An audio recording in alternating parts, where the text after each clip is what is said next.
Howdy, folks. Happy Boxing Day. Happy Monday. It's the post-Christmas, which I just have to say this because I think I made it perfectly clear. The Christmas commercials are annoying as shit. After a certain amount of time, you get sick of seeing, and especially like even the ones that are well done, you get sick of seeing, like the Verizon commercial with Paul Giamatti, who I like a lot. Yeah, those are good, but you do get tired of them. Right. It was on a big loop on the World Cup, and it's on ESPN Plus for every hockey game. So I saw it, and I was like, thank God Christmas is here. That means they won't be showing that Verizon commercial anymore. Well, guess what, folks? They it's same girl who I guess was from Saturday Night Live. I don't remember her. Yeah, she's from Saturday Night Live. The one who did it with Julian Edelman, I think, isn't it? Yes. Yeah. I don't watch Saturday Night Live. She just left Saturday Night Live. Yes. Yeah.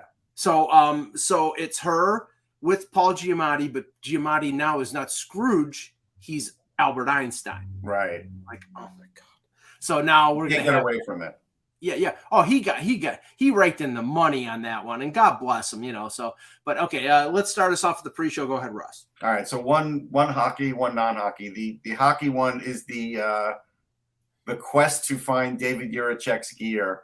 I found out because I saw Alan Walsh tweeting about it. Because anybody who ever does anything wrong to one of Alan Walsh's guys gets like 5 tweets on Twitter, whether you like it or not. It's just funny. It made me laugh, but.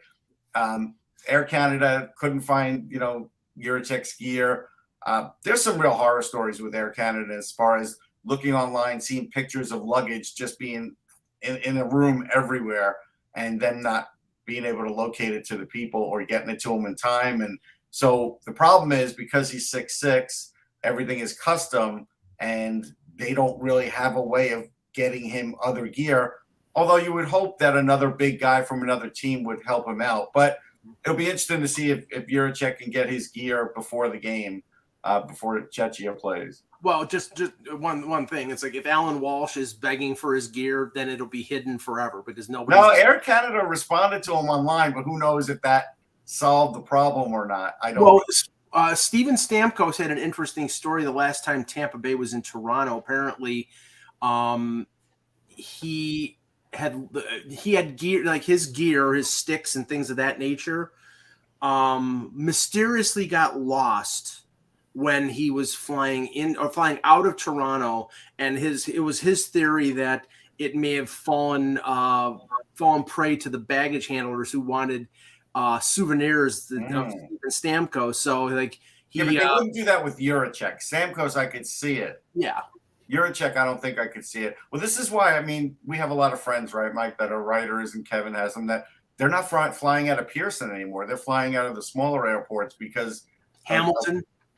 Because of the problems there. But all right, moving on. Let's talk about Nathaniel Hackett, because I want to say 3 games into the NFL season, he could have been fired, and I wouldn't have been surprised. I actually am surprised he kept his job this long, but it does make me wonder.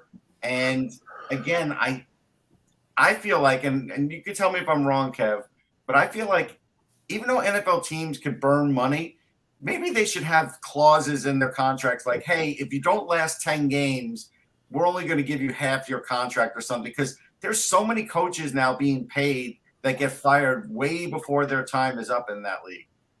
Yeah, buyout clause for coaches. That's unique. It'd be interesting. I bet ownership would go for that. And, it's not like coaches have a union to protect them against all kinds of things. So, kind of an out clause. It'd be interesting if a team tried it. Because don't you think that it was obvious, like early on, that this guy was not going to work out with the Broncos? Well, the other thing I've often wondered about in coaching, and I think this is worthy of a discussion, I'm always amazed, occasionally there's a hot coach that, multiple teams are interested in, but usually not. Like, you settle on a guy and it's just because, he's interviewed well for you or something else. Yeah. Like, teams have all the leverage in the world. Like, they didn't, Philadelphia didn't have to pay John Tortorella all the money they did, in my opinion. They could have just said, this is what we're going to pay. If you're interested, come and join us. If not, we'll go get someone else. It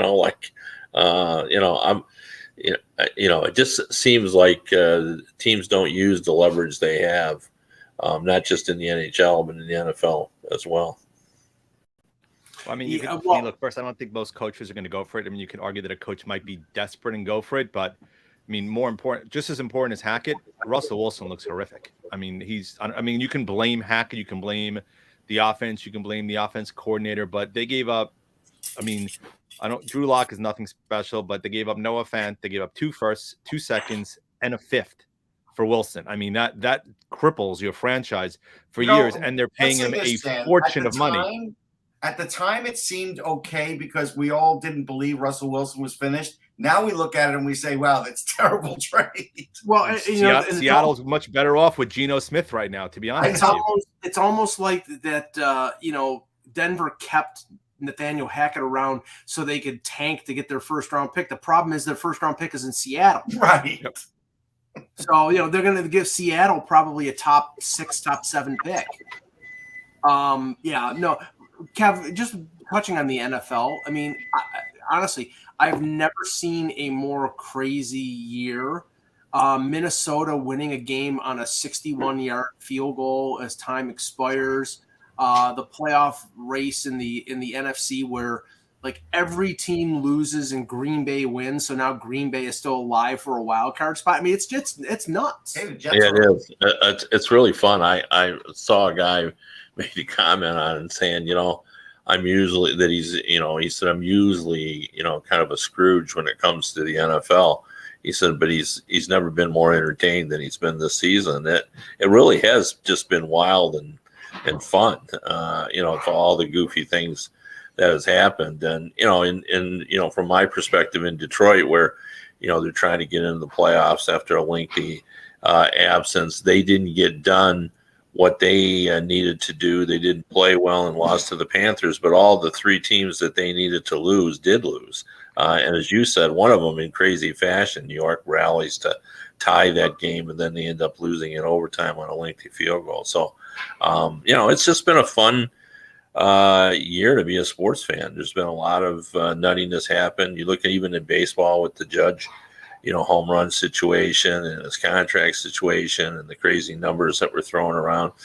This is kind of the spice that, baseball fans like, the changing, dynamic that's going on. So I'll tell you the one call I hated. The one call I hated was the Cowboys. It was like 4th and 1 or 4th and goal, whatever it was. It was something very close like that. And they went for a field goal against the Eagles and they barely held on for the win. It's like, why are you going for a field goal? It was like 1:30 left in the game. Just hand the ball off. If you don't make it, it's okay. The clock will tick off. Like, what are you doing? I can't really scratch my head, but it is entertaining. The Giants have made a habit out of losing on long-distance field goals, which is crazy. The Jets are back in playoff contention. They win their next 2 games, and the Patriots lose one of their next 2 games. Somehow they miraculously make the playoffs. And the biggest thing, Baker Mayfield actually looks like a viable NFL quarterback. I don't know if you've seen – he's actually played damn well for the Rams. Probably better than Stafford has played this year for them, which is crazy. Yeah, I mean, I hate to, I'm going to play the role of Michael Jello, and just because I really – and you do it so well. Yeah, I grew to dislike Mayfield when I covered Cleveland, and just to be honest, my assessment is that he's really not a NFL style quarterback. Like in today's game, you have to, be able to throw for 300 yards, and I don't see that from him. Like on his best days, he's a guy that throws underneath and can't rack up a lot of yardage, but he's been impressive in these last couple of games, much to the chagrin, to be honest with you, Lions fans who own the Rams first round pick.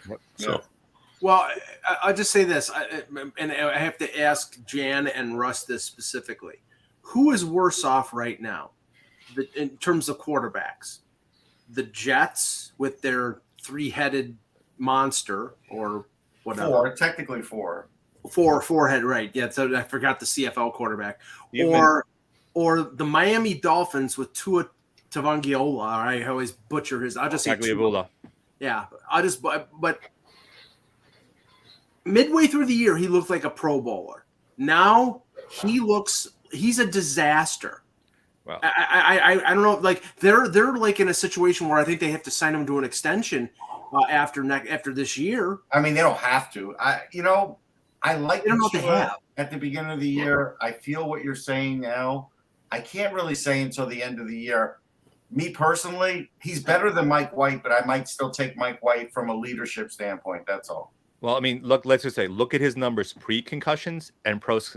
And that's another thing. Yeah. And I'm not saying that one definitively impacted it, but I'm pretty sure the numbers are relatively stark in terms of the variant between the two. So, I mean, if I wouldn't be shocked if it's had a material impact on him. And look, there were questions out of Tua coming out of Alabama, right? I mean, there were questions on Jalen Hurts just as much as there were coming out of Tua. And Hurts has taken that next step, though I still think he needs to become a better pocket passer. But if you look at what he's done, it's been pretty impressive. Same with Justin Fields also in Chicago. Just they brought Hill in to give him Waddle and Hill to go with Gesicki to give him, and they added Mostert and they added Wilson. So it's clearly not the offensive talent around him. So it definitely then boils down to the quarterback play, which in the fourth quarter yesterday was absolutely horrific against the Packers. Well, let me ask you guys this.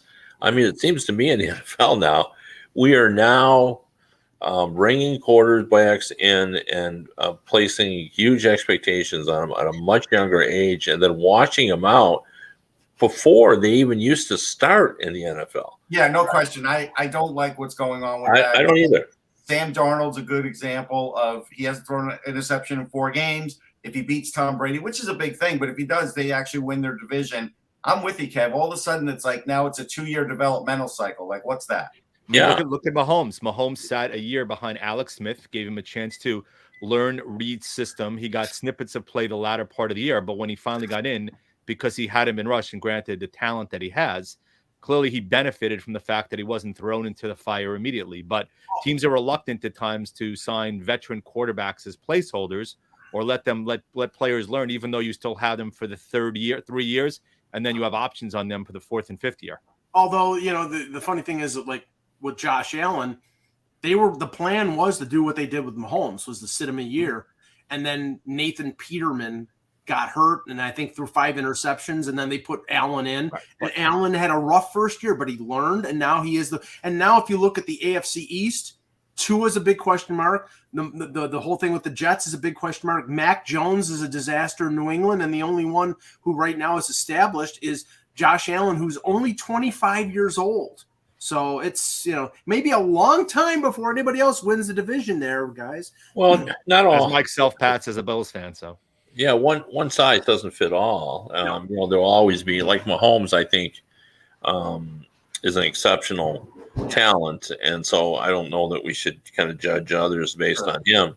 But I don't even think 1 year is enough. I would set guys 2 years. I mean, one of the problems we now have is that you come out of college at varying ages now because of the way it's kind of working out. But I wouldn't think it was the end of the world if you let a guy sit for 2 years and learn and get spot starts and get problems. Jordan Love has sat 3 years behind Aaron Rodgers. Right. Yeah, it's also Jordan Love. So yeah. So, but I'm always amazed that people make declarative statements so quickly now about athletes.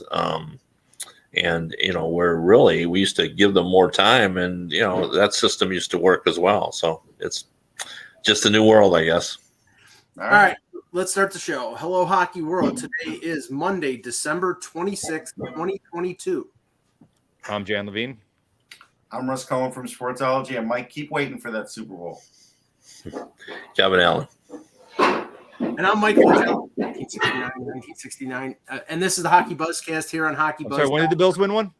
1965 AFL Championship. Yeah, okay, play Cookie Gilchrist. Go watch Cookie Gilchrist and then come back to me, okay? Whatever. Okay. I love being trash talked by Jets fans. We still have a ring. Yeah. You guys are a better team. There's absolutely no question. And honestly, you got 4 times in a row. People dismiss it. 4 times in a row you made the Super Bowl. That's people don't realize how difficult that actually is, and they just dismiss it because 3 of the losses were brutal. I still have the scar tissue. Actually, 2 of the 4 were brutal. The fourth one, they were leading at the half and they lost. Anyway, let's talk hockey. The World Juniors has started. I haven't had a chance to watch any of it because I've been dipping out of a snowpocalypse here in Buffalo. The NHL will get started again tomorrow. So we sort of have a holiday themed show here today. The sort of like gifts, like players under the tree type of thing. But I want to start with something that we bantered about before the break, because one of the games I watched the last night or not the last night, the second last night was Tampa Detroit. And I was shocked at how heated this rivalry has gotten. Now obviously, you've got Yzerman, former Tampa GM, now Detroit GM. You have Derek Lalonde, who is a former assistant in Tampa, now the head coach of the Red Wings. There's a few players like Adam Ernie, who are Tampa Bay players. Jeff Blashill, former Red Wings coach, now an assistant under John Cooper. But on the ice, really, I mean, it's getting to be a rather heated rivalry. Yeah, I mean, the double shift, as I called it, of the coaching staff, where Blashill goes to Tampa to replace Derek Lalonde, who moved to Detroit. Like, that's really played a significant role in it. I'm not so sure that it's the players, like I don't think Adam Ernie is propelling this. But even before then, it's a good rivalry because the Red Wings have had a very difficult time taking care of themselves against the Tampa Bay Lightning, and the Lightning have dominated, but not so. And starting last season, when they won the last game of the season against Tampa Bay, and of course they've beaten them twice this year. And the other element that I think that has crept into that is the fact that Lalonde brought the Tampa Bay system to Detroit this year. And I just did actually a story on that where I talked to John Cooper about how unique it is to kind of look at the video of Detroit and then playing them, and it's like looking at playing their system. And that's exactly sort of what's happened. I mean, they've tweaked it a little bit, but it's still essentially the Tampa Bay system, and they do, their breakouts are the same, and they, look at the power play, and there's some tweaking that's been done to it because they have another former head coach in Bob Bugner who brought some stuff from Tampa Bay, and of course Jeff Blashill has had an influence on what the Tampa Bay Lightning are doing. But what's amazing about all the double switch is the teams are essentially right where they were last year. Like, the Red Wings record is about 5 points different, which is pretty amazing when you consider all the players that Yzerman brought in the offseason. And Tampa Bay's record is very similar as well. Actually, I think it's the other way around. I think the Lightning are 5 points difference, and the Red Wings are 1 point difference. But either way, it really hasn't influenced where they are in the standings. But all of those elements that you brought up have played a role in that, plus the fact that they play each other a lot because they're in the same division. And, one thing that never gets talked about is that double trip now, double playing both the Florida teams when you go down to Florida, it's become pretty difficult for teams now. Yes. Florida is hard to play against, particularly with the addition of Tkachuk. Plus, they were a pretty good team. And, with Barkov and all the group that they have there. So the Red Wings have just had it's been years since they've gone down and won and beaten both of those teams. But they all of a sudden now have been able to beat Tampa Bay. So I think it's a very good rivalry. It's interesting that you've kind of caught on to that.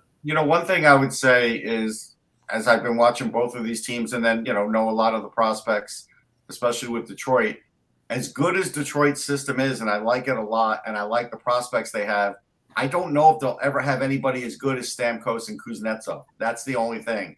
Kucherov. That's really hard to get. Kucherov, you mean? Kucherov, sorry. Kucherov. That's very hard to get, to assemble that and get lucky enough to have that, because some of that is luck too. And Hedman. That's a tall order. You have to fold in Hedman too, because, I mean, Yeah, but I mean, those are but high. I don't think when has Detroit last selected the that two-headed monster Detroit has with Edmondson and Sider, I think could make up for Hedman. No, I agree with what Russ said there.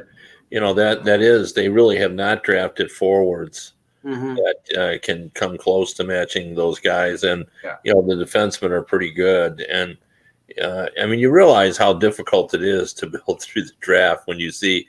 I think by everyone's by consensus, you would say that Yzerman has hit it out of the park with his last 4 drafts, and yet haven't moved closer to being where they need to be. I mean, it's just hard, even when you're drafting high like they have, the last few years. So that's why you can't throw around the word generational, because when you really have those generational guys. Well, I mean, those are 2 Hall of Fame guys, and the more ironic part is they got Kucherov in the second round, right? Look, Sebastian Aho was a second-round pick also, right? So, hopefully good drafting makes up for you if you don't select high. But, Tampa Bay. Good drafting or lucky drafting, Jan? I think the two equal each other. I think good drafting equals lucky drafting a lot of times, right?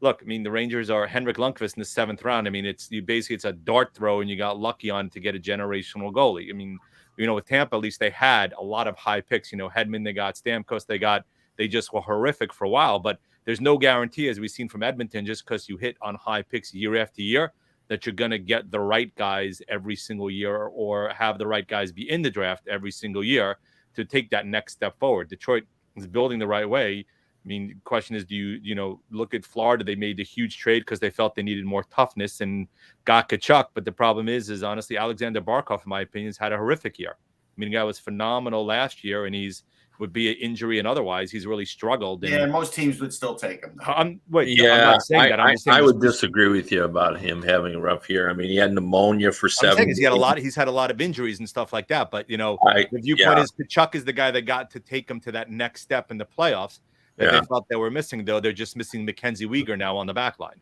I would just say that if you asked Florida Panthers players if Barkov's had a bad year, they would think you're crazy. So right. No, I mean, I don't know if it's good drafting or lucky drafting, but if you look at, say, the Boston Bruins, they rode 3 second-round picks, Bergeron, Krejci, and Marchand, to dominate for a generation. I mean, those were 03, 04, and 06, and that team has been competitive to a Stanley Cup final or Stanley Cup championship level for 15 years. So, I don't know, Russ, I don't know if that was just good drafting or if that was luck. But well, I mean, like the chat room said, a good example is Braden Point. It wasn't lucky that Tampa drafted him because Tampa knew about him. They liked him. They saw where he was falling in the draft because of his size, and they waited. And so, to me, that's good drafting. Like Braden Point's good drafting. Anthony Cirelli is good drafting. He was a third round pick. Yeah, that's good drafting too. When you're talking about the generational guys, though, like McDavid, like anybody could pick McDavid. A 5-year-old could have drafted Connor McDavid. Same with Crosby. But sometimes there is an organization that says, hey, we like this guy more than others because, and then he does turn into that guy. But it doesn't happen that much. Like even with all the great drafting, all these teams are getting tremendous depth and really great players. But as far as superstars, I don't think there's a higher percentage of superstars coming out of the last, 5 years draft than there ever have been. I don't think so at all. Yeah, but I think you have to supplement that with the trades, right? So you look at what Tampa did, right? They recognized they were willing to look. It worked out, and there's questions of whether or not they made wise moves time in terms of the first rounders they gave up. But they added Goodrow. He played a huge part. They added Coleman. He played a huge part. They made a trade last year with Brandon Hagel where they gave up similar, and he's played a huge part this year. So part of it is having the willingness and the guts and getting lucky with in terms of making deals to supplement it. Because if Tampa didn't add guys like Coleman and Goodrow, they might not have won the back-to-back cups either, but they used the generational talent they had, and then you can fill in around the edges, which is something that Edmonton has not done good enough over the years, which is why they haven't won, especially nobody's matched Tampa for that. Like, you know what I mean? Nobody has had the cornerstone generational talent to match with that. Like the Rangers haven't been able to match that. Nope. No, nobody has. But as an example, like we always bring up Jason Robertson, like that's a guy where sometimes I see what happens sometimes. Like, I'm not affected by a lot of what scouts say, because I only know certain scouts. I talk to them, I see them once in a while. But when scouts are around scouts all the time, sometimes that, hey, you know, this is the book on a player thing can definitely color the way you're going to draft. And I think that's what happened with Jason Robertson more than anything. Not that he had nothing to work on. He did. He had to work on his speed, and he also had to work on his training. But again, that's a lot of guys. So, you know, Dallas decided, hey, we're going to step up and take this guy because he looks like a power forward to us, and now he's their best player. So I think there is some of that too. But both things are easily surmountable, right? If you have the right coaching in your system, right? One of the guys. Yeah, that's the other. If you look at Brian Boyle, right? Brian Boyle was not a good skater until he started skating with a skating coach, and he turned himself into a guy who became a 15-year veteran, who basically went from a poor skater to at a minimum an average skater because of the fact that he worked with Barbara Underhill, who ended up changing him. You look at the guys that work out in the off season. He was drafted as Connecticut. I mean, you can basically get stronger and get faster. It's just a matter of putting in the work and getting the right system around you to supplement talent. Yeah. The funny thing is, there's no one set way of building a team, of assembling talent. I mean, when I look at Tampa, I'm pretty sure I heard. I don't know if it was you, Kev, that I heard the story from, but I remember hearing a story about Yzerman scouting Braden Point, and Braden Point played, I believe, in Moose Jaw in the WHL, and like he was like the only guy that was there. Him and the main scout for Tampa were there on a Tuesday night in like January, and they were the only people in the building, only scout in the building, and you know, they were there to see Braden Point, and they were focused on him, and then they ended up drafting him in the third round.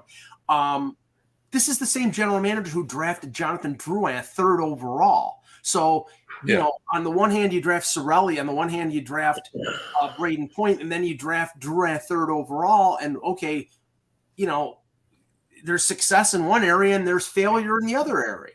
Yeah, I mean, even Steve Yzerman has said, if I knew Braden Point was going to be as good as he was, I would have taken him in the first round. Right. You know, like he said, there is some luck involved, and guys develop at at different paces than other players do. So I mean, the luck aspect of it is just hard to fathom in. You can't quantify how that kind of works into it, and you just don't know. And like the Edmonton Oilers, I mean, yeah, you can say who they took, but in those draft years, they were taking players that everyone else thought were good too. Right. Like it really isn't, they just didn't happen to be bad at a time when Austin Matthews or Jack Eichel or, Sidney Crosby or those guys, they just had bad luck. I mean, you've got to get high draft picks, but you got to be lucky enough to get them in the right years too. Yeah. But Mike makes a good point. Like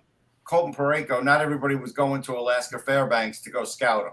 They just weren't. Yeah, but Pekka Rinne, they saw him. They only got to see him in the warm-ups because he wasn't playing. What's funny about Rinne, Kev? I asked him about this just 2 years ago before he retired, about his draft status, and he said he was out at the midsummer and got a call from his agent. He never even thought about the draft. He wasn't even sure he was getting drafted. Well, the Ray Shero just told me just a delightful story of. He was over there. He was assistant general manager, and the scout really wanted him to see this guy. And he said he was just hurrying him along, and saying, "Come on, we got to get there. We got to get there." And Ray said, "The game doesn't start till like 7:30 local time." The guy goes, "Yeah, but he doesn't play. We got to watch him in the warm-ups." And Ray said, "I'm going all the way to Finland to watch some guy only in the warm-up." But they ended up taking him. That scout, by the way, I think is still with the Predators. That similar story, and I was going to bring up, because you look at the Rangers, and was that the World Junior music? No, that was the Fox music. Sports. That is the Fox. Yeah, it's an alert. I got an alert. Let's see what happened. Okay. So, if it's they're behind. Broncos fired Hackett. Breaking news. Right. Similar to the Rinne story, I remember I was going to bring up the Leafs and their situation, their drafting history. A guy like Mark Hunter, who hit on his 3 most important picks. Number one in 14. Oh, 14 was not him. It was Dave Nonis. But he hit on Mitch Marner and hit on Austin Matthews and hit on Timothy Liljegren in 2017. But didn't hit on almost any pick after that. And that is important. Look at Tampa. They're built on those depth picks. They're built on those second, third, fourth round guys that have panned out. The Leafs didn't hit on Travis Dermott or Jeremy Bracco. And now, that's why they've had to go out and, search for cheap free agents like Michael Bunting, because they don't have internal candidates who come up through the ranks. Mark Hunter was scouting Carl Grunstrom, Russ, who played in Sweden, in the northern area of Sweden, where scouts very rarely go. They went up there specifically to see him, and in the game they went to go see him, he got a game misconduct 5 minutes into the game, and they still ended up drafting him in the second round, basically sight unseen. So sometimes it happens. The one change that has happened in the draft in the last 5 years is not everybody goes best player available anymore. Sometimes they do draft I that. think they still do, mostly. Some do, Ken, but there's a lot that draft out of need now. Yeah. Oh no. I've had long conversations with GMs. Yeah, did you talk to all 32? No, I didn't. But I'm not saying it to be a jerk. I'm just saying there are some. The vast majority still take the best player. I mean, so many of the GMs did. Because by the time we get them, we don't know what our team will look like. So, and there's a lot of truth to that. There is a lot of truth to that. But now, what I will say is this. The Red Wings last year, for example, were short on centers, and someone asked Eisenman about would they consider if all things were equal, would they take a center, and he rolled his eyes and he goes, we're not the NFL, it doesn't work like that, boys. He said, will I try to get some centers down near the bottom of the round simply because we need some centers? Well, of course I will. But he said in the first 2 rounds, he said you just can't in this business do that, essentially. And, I think the majority of teams feel that way. Now, later on in the draft, if, you don't have a lot of centers in your system, because the Red Wings did do that. They took 2 or 3 centers near the, in the final rounds of the draft last year. See, I would argue, as an example, New Jersey last year with Simone Nemec, excellent player. I think they looked at the landscape and said, we need a defenseman. I do think there are better players in that draft, better than him, but I do feel like they went for a need, and I do see more of that now. Maybe you're right on the percentage, but I do see a lot more of that. Yeah, I don't think anybody thought that was a reach, though. No, I don't think it's a reach, but I do think if you look at it, you're splitting hairs, but it is something they needed, and I have seen that a little bit more often, but not again. It's only when you're talking about top 15 picks, maybe, because after that, you should go best player available. But some of these guys, that they feel can get to the NHL quicker, sometimes they do make, I think, those decisions. Well, I probably wouldn't argue about that if you're confident. I mean, there's usually, 4 or 5, would you say, Russ, that players that people think have a shot of playing right away? So maybe with those they would. All right, let's play our little Boxing Day game here that I floated out to the group, and I'll make it easy for any team, and I'm looking at the overall standings right now. For any team that is under 34 points, which Florida and Buffalo are 34 points, they're 8 points out of a wild card, so you can't write them off right now. But I think I'd say maybe 3-4 weeks, if they're still 8 points out, I don't think they're catching up. So them in the East, and 34 points would be in the West. Nashville and Vancouver are 33. They're 6 points out of the final wild card spot, and they're 7 points out of third place in their own division. Below those 2 marks, the present that all teams below those marks are looking for is under the Christmas tree is either Adam Fantilli, Connor Bedard, Leo Carlson, or Mishkov, or that's what they're looking for. So I think am I wrong to say that? That's fair. Yeah. Yeah. So looking at the teams starting with the East above those marks, and if you don't have a specific player, then give me a position of what these teams were hoping to get under the Christmas tree. Obviously, March the 3rd is when the final present could be delivered. But I'll start with the Carolina Hurricanes. I don't think they need a goalie because they have 3 of them. I don't think they need a defenseman because I think they're loaded on defense. So I think that they'd be looking for a forward. And Kev, maybe the present under the tree is somebody that they already have, and that's Max Pacioretty. But if it's not that, then what do you think they're looking for? Yeah, they definitely are looking for a scorer. They don't have enough scoring. And as I pointed out the other day, Tyler Waddell's already on the record and said publicly that his biggest trade deadline acquisition is going to be a healthy Max Pacioretty. He said that when the injury happened last year, and I remember joking around about that's the earliest anybody's ever said that. It was like 2 days after he was hurt, and he said, "Well, he'll be our trade deadline acquisition." But that's a very good team, and I think there is pressure on Carolina to get something done to take them to that that final step. So I think not only would they be looking for a guy that can create some offense, but maybe they'll be looking for a guy with some Stanley Cup experience as well. So could they be a surprise entrant into the Taves or Kane sweepstakes? I wouldn't put it past him. Tom Dundon is a very aggressive owner, and he sets the cadence there. So I think they may try to do something big, even though Waddell has said a lot that Pacioretty is going to be the guy that's going to help him. Russ? I'll go, and I'll name a guy. We'll say Brock Besser and the Islanders. I think he would solve a lot of problems for them. I do think the Islanders would have enough to get him. The Islanders certainly, as well as they're playing and Sorokin's playing, at times they do need scoring. They just need it, and they need goal scoring. They can't have guys that get some points and are good playing. They need an actual guy who can be fed, and I think that would solve a lot of problems for them.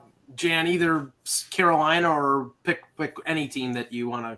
So I'll go a couple teams. So Carolina, we kind of discussed already. I think they need, if Stastny or Kotkaniemi isn't their number 2 center, in my opinion, they still need a true number 2 center, right? Which is why guys like Besser's name, I think, will come up, or even, as you said, Taves, who might be rejuvenated, moving to a cup contender in addition to Pacioretty.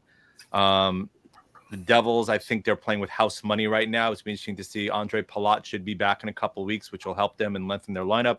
We discussed already their defense. Once they get Marino and Graves back, they're pretty deep there.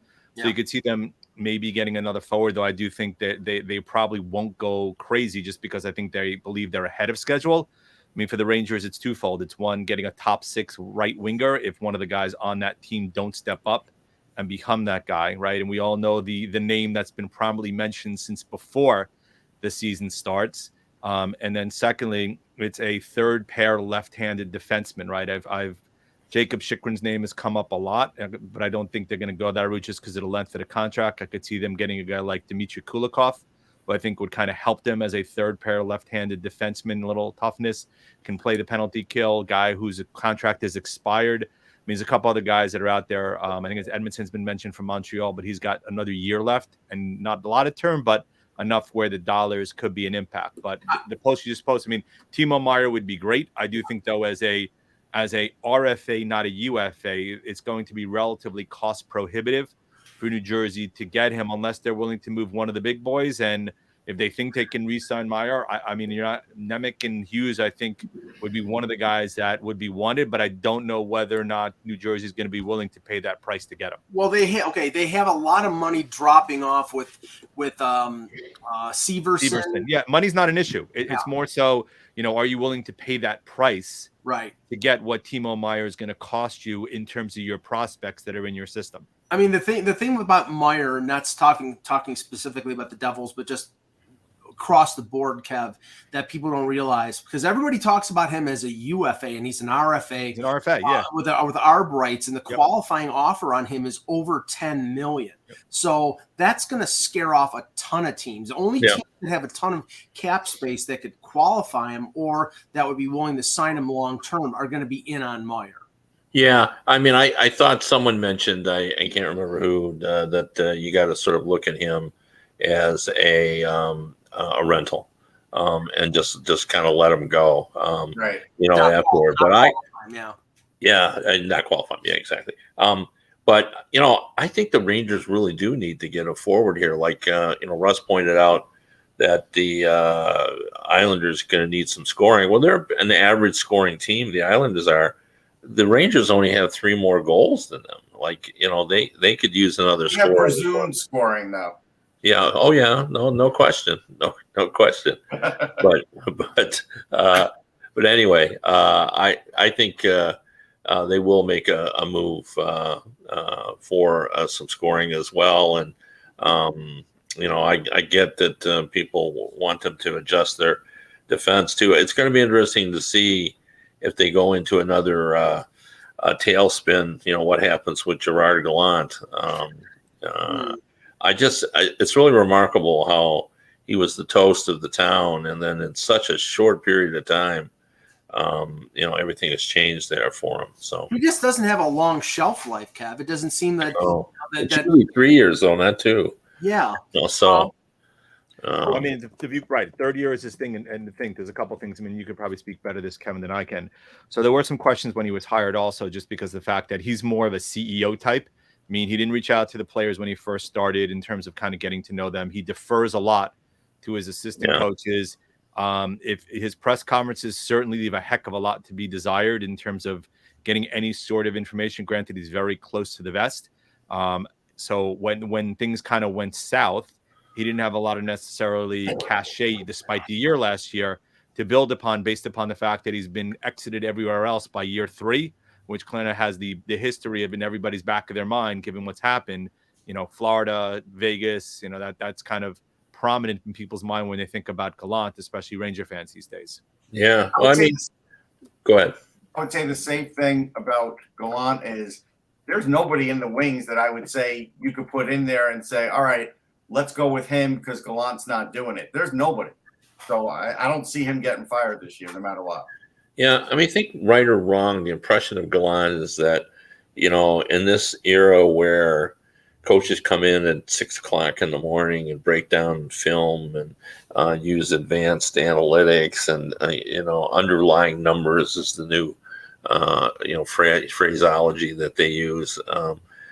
It feels like he still is pretty instinctual in what he does. And I think that always kind of puts him in a bad light with the fan base because, they want to they want to kind of see that guy sound really. I mean, he made a lot of sense in the playoffs. I was at 3 or 4 of his press conferences in big games, and I thought he handled those well. Also, look, he finally went back to the kid line. That was something everybody screamed about, but in the end, he went back to it, and he's starting to get more production out of Kakko and Lafreniere. So I think the stubbornness is there, but I do think at some point, Kev, he may learn from it. And, I think he's safe this year. That's all. I think it's not only stubbornness, it's the ability to roll 4 lines. That's been the bigger problem, right? He's been so top heavy, right? Once he finally balanced out some of the lines, and look, Goodrow has stepped up, and I know a lot of Ranger fans, because my blog, they rip him all the time, but they talk about the years and the dollars, but he's really been a Swiss Army knife that's been able to be moved up and down the lineup. He clearly is better suited, personally, to a bottom 6 role, but because nobody else has stepped up to play right wing, he's been moved up to that line. But you see when they moved him down, he and Gauthier and Brodzinski was actually pretty effective against the Islanders the other day, and Brodzinski's been relatively good since they've called him up as a 4th-line center. And if Kravtsov can stay on one of the top 6 roles as you have the kid line, that actually lengthens their lineup substantively, which has been part of their issue this year. Yeah, everybody in the chat room says Trotz is out there, and I get the Rangers have always gone for names. But the way I see Trotz is the way I sort of see Bill Cowher. Everybody mentioned Bill Cowher. Hey, he's going to coach again. He's going to coach again. He's the best coach out there. He's going to coach again. He's been sitting behind that desk for a long time and doesn't seem like he ever wants to coach again. I just think for as much as we hear that Trotz wants to coach again, I don't think he's jumping into it. The Rangers are the original 6 team there, Ross. Yeah, Toronto, Mike. I would kind of take Barry Trotz at his word, where he, I saw might have been Darren Dreger reported that he probably would not come back this year. Right. He's back in Nashville area. Yeah, see, that makes sense. Yeah, so I don't think we've seen the last of him.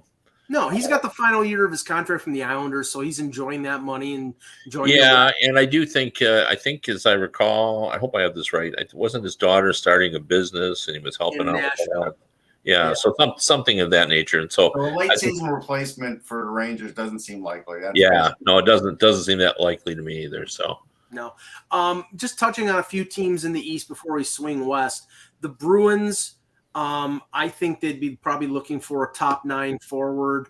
I know their name has been mentioned in connection with Kane, but I don't know if they'd be willing to spend the assets to get him. I'm sure there are other forwards that they could get for a much more economic. They'll bankrupt their system if they do it. Right, exactly. Toronto, I think. Well, Mike, on Boston, I actually think they need another blue liner, in my opinion. I think they need their top 4 is great. Once you get past that top 4, the talent level drops off a cliff, right? So I think their teams are going to. That's always been the case. Yeah, I know that, but again, McAvoy's had injuries in the past, right? You need to kind of make sure you have somebody who could potentially step up if you get an injury in the playoffs, that you need to kind of move a guy in just in case. Yeah, I mean, could you upgrade from Forbert or Clifton or Mike Riley? Yeah, you could. I mean, if you can get somebody out, I mean, there are enough rental defensemen out there. I think they could be in on that, but I think the forward need is probably greater than a veteran forward, just in case some of their young talent dries up as far as goal scoring in the playoffs. That's what I think. With Toronto, like Zacha. With Toronto, I think that I know we've talked about a sort of power forward, a Tyler Bertuzzi type. Yeah, that's who I'd give him. If you want a big present under your tree, it would be him. And I don't know. It's such a hard read for him. I mean, there are a lot of folks who are starting to believe that maybe he's actually just looking forward to move. I think the payday is important to him. I think he wants to hit it out of the park. Is that really what it is, though, Kev? Is Yzerman stuck in the mud, like as far as what he will pay him? He has a value in his mind, and that's it. Yeah, that's what it seems. But we don't know. Steve Yzerman, not so dissimilar to Lou Lamoriello and some of the others, just refuses to discuss contract negotiations. He's been like that for a long time, and the players don't want to be the one either. I mean, we haven't heard anything from Larkin other than I want to stay. We haven't heard anything from Tyler Bertuzzi about all that. So I do think this. I think they're more likely to trade Bertuzzi, not allowing him to go away for nothing, than they are Dylan Larkin. I could see Yzerman treating Dylan Larkin just like Steven Stamkos, saying, if you want to go to free agency, go to free agency. We'll keep talking to you to the very end. And I think they'll end up signing Dylan Larkin. I think there'll be sort of a Peter Forsberg style compromise where maybe they'll give him more up front so that and then less as the contract proceeds. But, that's just totally a guess because we are all in the dark on this. The other important thing is Dylan Larkin's agent is Pat Rasan, and I've known Pat a long time. He's a deal maker. He gets things done. He's very creative, and so I would guess. I mean, Larkin wants to stay. He's a hometown boy, and you can split hairs about whether he is a traditional number one center. Is he he's playing the part pretty well? Yeah, and he's a scoring center. You know what I mean? Right. And he can skate with the best of them. And, he's a good leader.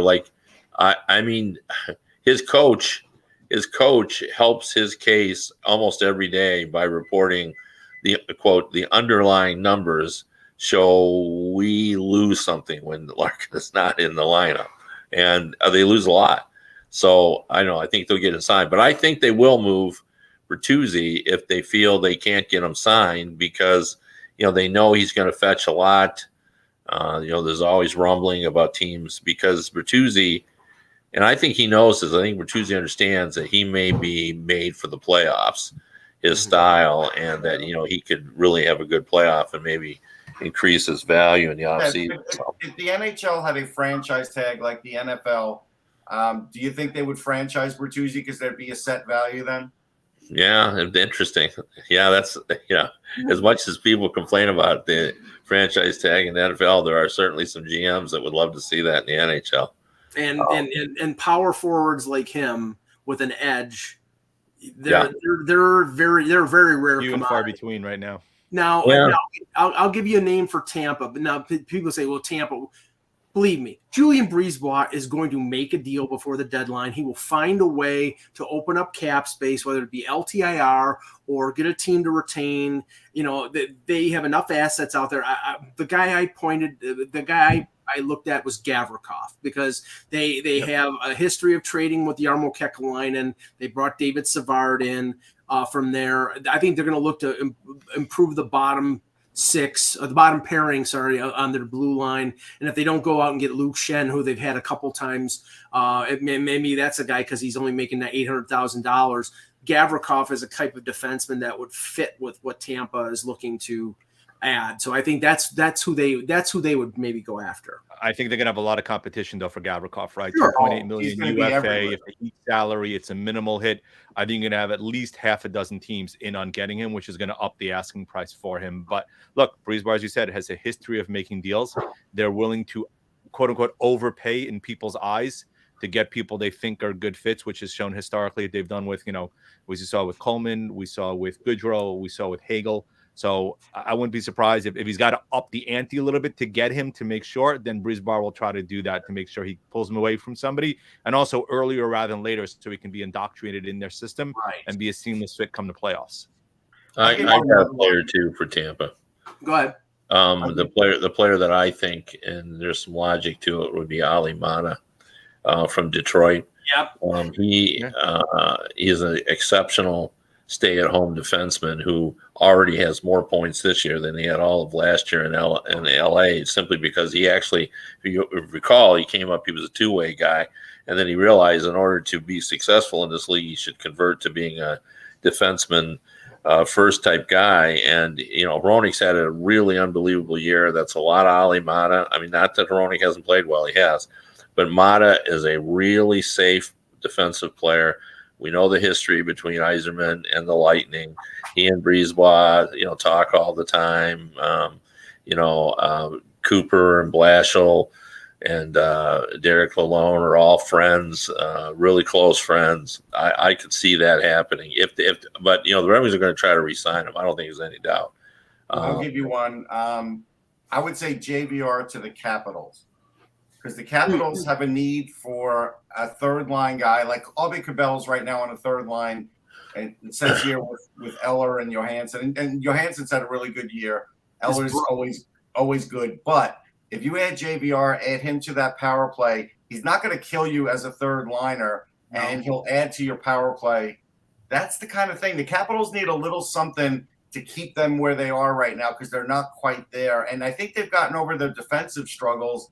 Even though, look, you can look at it and on paper, it's not the greatest defense, but I think they can get by. And I just think someone like JVR could put them over the top. If Philly retains 50%, I agree. And his brother is there too. So that, but I still think they would be looking for a defenseman. I mean, Orlov, I don't know if Orlov is back yet, but, they're getting Backstrom, they're getting Wilson back. So I think the need for up front is decreased. Well, Backstrom back is could be right. He's not going to be the same Backstrom. Yeah, but I think they've been pretty honest in their desire to get a forward. So yeah, I think if they could get someone with JVR's capability on the power play, they would do it. Because even Wilson, he's going to be in the top 6 role there. They're going to bounce out somebody who what they probably will do is bounce out Milano, and Milano will then become either a liner or who knows what. But that's probably what they would do to strengthen. Switching to the West, Colorado, I definitely think would be looking for that number 2 center to replace Kadri. Everybody's talked about Horvat, but I don't know. I mean, maybe Taves is a viable option, Kev. Well, I think Taves might be plan B. But I think they'll want to feel for whether they could get Horvat re-signed. Like, imagine Colorado, with McKinnon number 1 and Horvat number 2. So, yeah. I mean, if they can figure it out and they can make that work, like that'll be a nice fit. So, they probably wouldn't mind giving up some assets in order if they can make that work. But I think they have to have some assurances that, they could get Horvat signed. So otherwise, maybe Taves is a better option for him as just a rental player.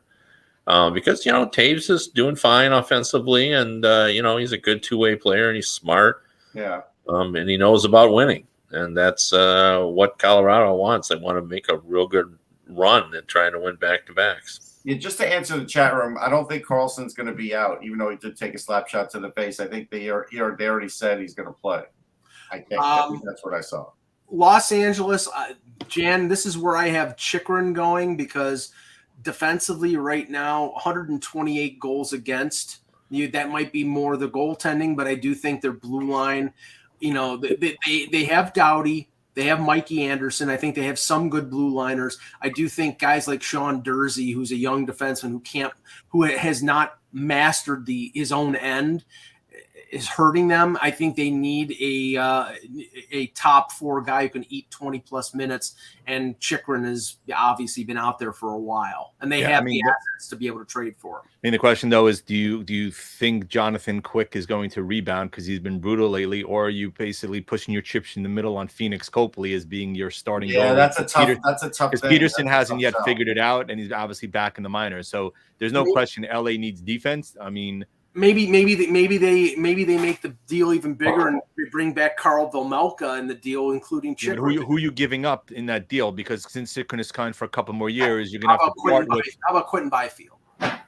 It's easy to say. I know. I'm not. The question is, how many more years do you think that Kopitar has? I mean, because Byfield was eventually viewed as a potential replacement for Kopitar down the road. Yeah, he's supposed to be the successor, so I doubt that they would want to do that. Although I'm sure it's tempting. I just feel like the way Jan set that up is right in the sense that the Kings will make a last-minute decision at the deadline because if they feel like their goaltending isn't quite there, I'm not sure they're going all in on anything, and they'll just ride it out and see what happens. Any other Western Conference? Dallas doesn't seem to have any problem keeping the puck out of the net with Ottinger. Their defense is solid. Could they use one more forward? Yeah. Probably maybe a top 9 forward. I think. I would think Seattle. I think Minnesota is going to go for one more forward, in my opinion. That's the team I could see going for kind of a third line guy, unless Marco Rossi kind of starts to figure it out and they think he's a viable candidate. I mean, you look also down the middle.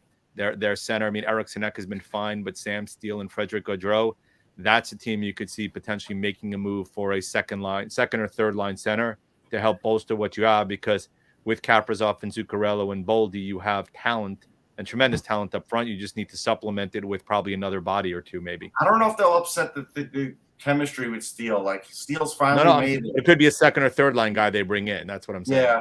And they definitely need another wing. And if Rossi is not necessarily up yet, that's a position I can see them going. I look at the Kraken, and regardless of Eck arguing with me, I still think that Dave Hackstall, if this team were in it, I think Francis would be inclined to bring in like a Shane Gostisbehere, because if for some reason the Kraken's in it, Shane Gostisbehere would upgrade their power play tremendously. And I think Hackstall at least has an idea of how to use Gostisbehere because he's used them before. And gee, Kev, where have you heard this before? The Edmonton Oilers. Oh, I think they could use a defenseman. Yeah, yet again. But I don't know. The guy that they want just doesn't exist out there. You know what I mean? Like they really need a difference maker.